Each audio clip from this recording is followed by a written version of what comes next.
Career guidance is really, really important. The child is supposed to be guided to be able to explore themselves. What do I like?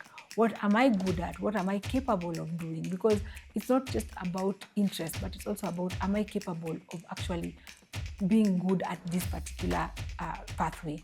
And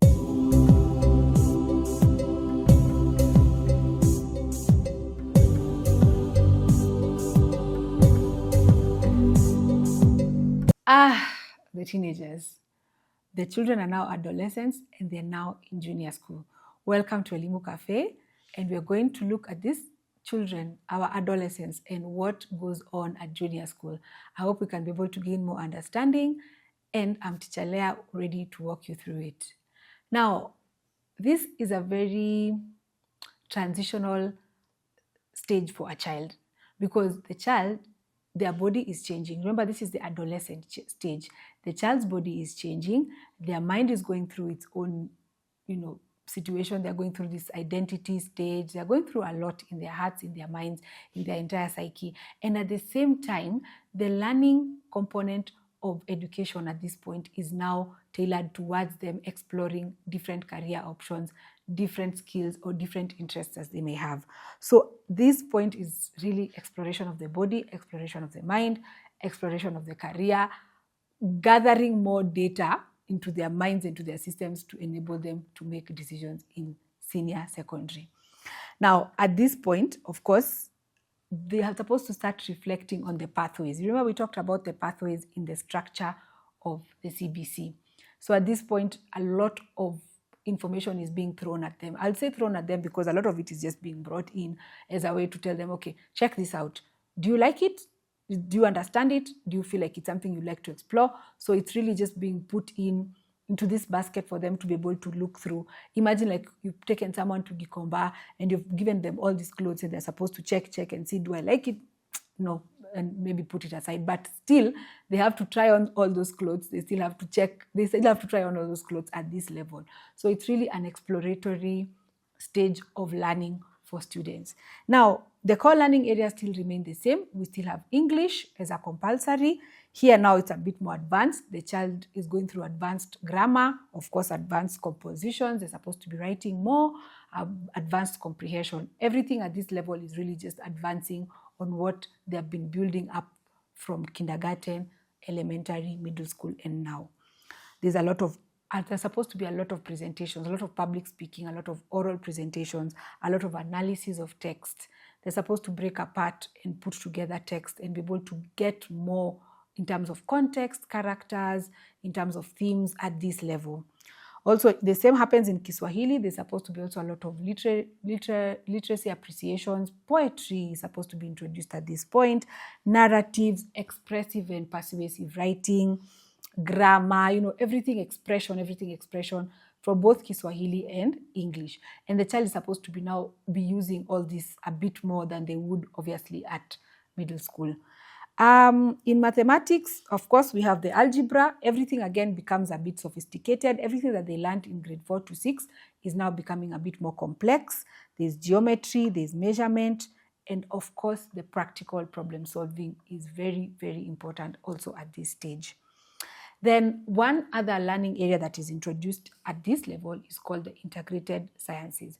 So integrated sciences really covers biology, physics, chemistry concepts, because again, as I told you, it's all a bunch of clothes or a bunch of things that are being put on the table for them to be able to explore. And when you're exploring something, you just give it in bite-sized so that they can be able to see, is it something I'm interested in for the future where they'll explore it further. So the introduction of integrated sciences at this level is to just bring in the concepts. So for example, parts of, what happens in a lab. And even that is very, very simple, not complex as we'd want to think. Don't think about it as the one that you learned in high school. It's more about, what is a Bunsen burner, what are those things called? The ones that measure the ones that measure the chemicals, those ones. I hope you remember. I was not very good in sciences. But those are the things that are being introduced. The basic physics components, for example, magnetism, opposites attract. Those small concepts of physics, of chemistry, of biology that the child will need should they choose to follow that particular pathway.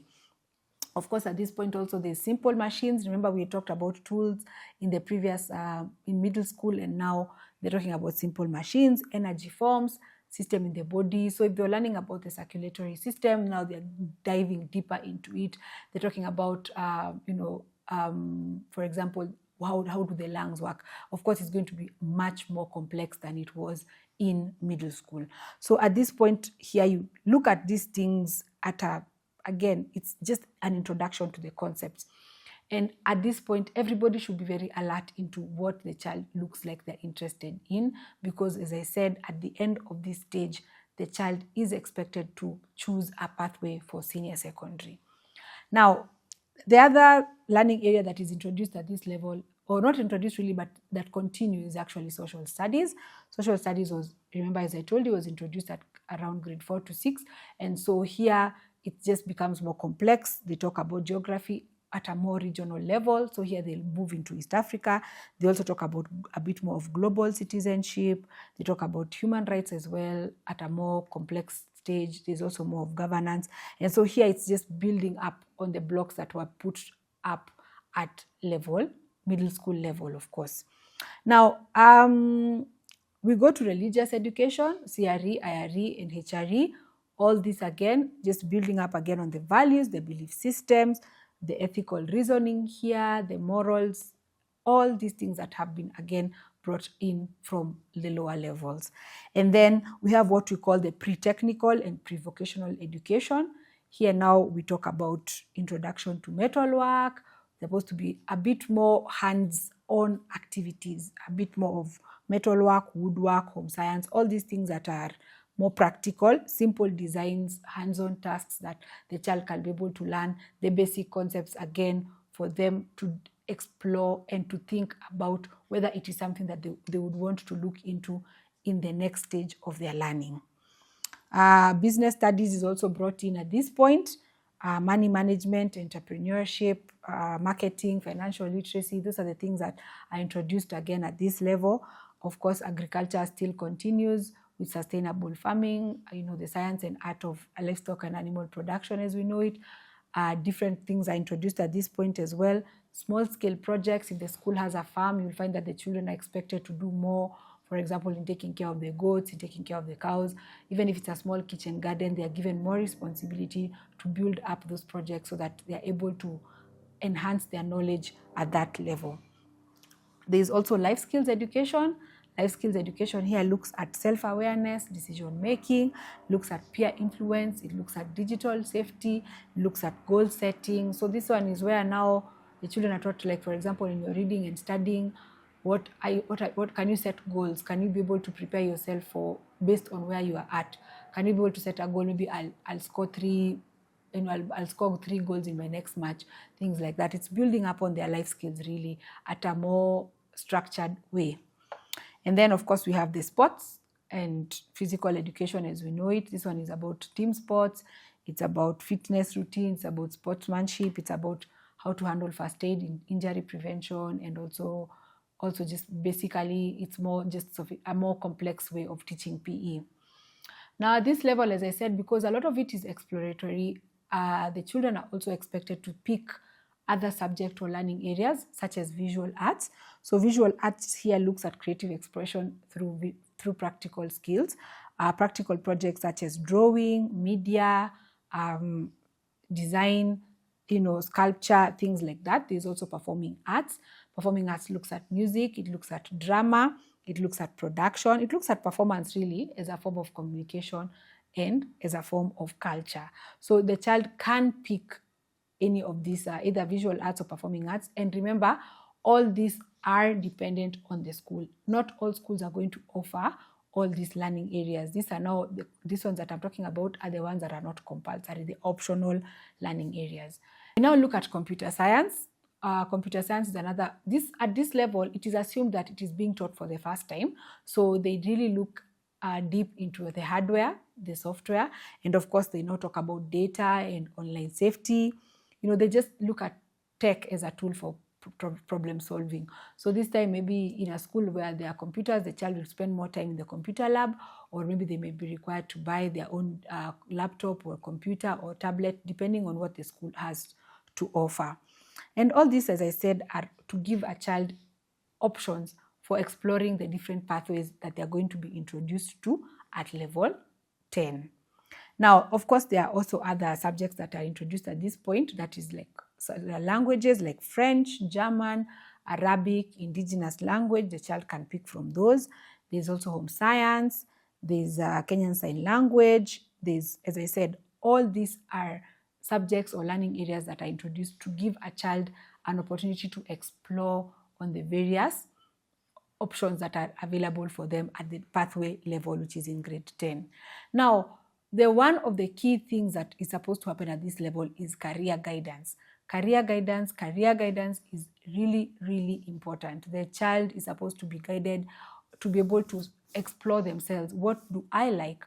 What am I good at? What am I capable of doing? Because it's not just about interest, but it's also about, am I capable of actually being good at this particular pathway?